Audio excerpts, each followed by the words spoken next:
अस्सलाम वालेकुम viewers, welcome to my channel रोज़ हेल्थ एंड ब्यूटी टिप्स। कैसे हैं आप? उम्मीद करती हूँ कि अल्लाह के फजलो करम से ठीक होंगे।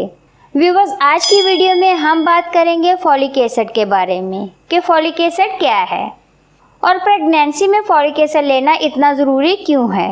प्रेग्नेंट वुमेन को फॉलिक एसिड कब से लेना शुरू करना चाहिए और फॉलिक एसिड को हासिल करने के नेचुरल रिसोर्सेज कौन से हैं। तो चलिए व्यूवर्स, सबसे पहले बात कर लेते हैं कि फॉलिक एसिड क्या है। व्यूवर्स, फॉलिक एसिड एक विटामिन है जिसको हम विटामिन B9 कहते हैं। फॉलिक एसिड को प्रेगनेंसी में क्यों लेना ज़रूरी है ये भी जान लेते हैं।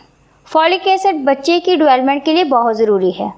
अगर बच्चे को फॉलिक एसिड की प्रॉपर मिकदार ना मिले तो बच्चे को बर्थ डिफेक्ट्स का सामना करना पड़ सकता है, मसलन neural tube defects, brain under development वगैरह, या फिर आपकी प्री मैच्योर डिलीवरी भी हो सकती है।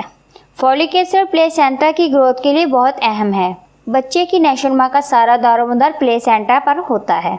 व्यूवर्स, ये तो आपको पता चल ही गया होगा कि प्रेगनेंसी में फॉलिक एसिड लेना कितना ज़रूरी है। तो फिर प्रेगनेंसी में फॉलिक एसिड को ज़रूर इस्तेमाल करें। फॉलिक एसिड का इस्तेमाल कोशिश करें कि प्रेगनेंसी से 2 माह पहले से शुरू करें। बेहतर है कि जब से आप प्रेगनेंसी प्लान करें साथ ही फॉलिक एसिड शुरू कर दें, या फिर जैसे ही आपको पता चले कि आप प्रेग्नेंट हैं फॉलिक एसिड का इस्तेमाल शुरू कर दें। फॉलिक एसिड प्रेगनेंसी जल्द कंसीव करने में मदद करता है और मिसकैरेज के चांसेस भी कम हो जाते हैं। फॉलिक एसिड के नेचुरल सोर्सेज क्या हैं? फॉलिक एसिड के सोर्सेज बेशुमार हैं, जैसे कि हरे पत्ते वाली सब्जियां।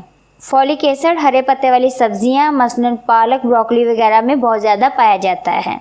इसके अलावा सीरियल्स में भी फॉलिक एसिड पाया जाता है। इसके अलावा फॉलिक एसिड दालों में भी पाया जाता है और ये आपको टैबलेट की शक्ल में भी मिल जाता है। तो मैं उम्मीद करती हूँ आज की वीडियो से आप ये जान चुके होंगे फॉलिक एसिड प्रेगनेंसी में लेना क्यों ज़रूरी है। अगर वीडियो थोड़ी सी भी बेनिफिशियल लगी हो तो फ़ौरन लाइक का बटन दबा दें। इस तरह की मज़ीद मालूमाती वीडियोज़ के लिए मेरे चैनल को फ़ौरन सब्सक्राइब कर लें। बेल आइकन को दबाना मत भूलिएगा, क्योंकि अगर आप बेल आइकन नहीं दबाएंगे तो सब्सक्राइब करने का कोई फ़ायदा नहीं। फिर मिलेंगे। अल्लाह हाफिज़।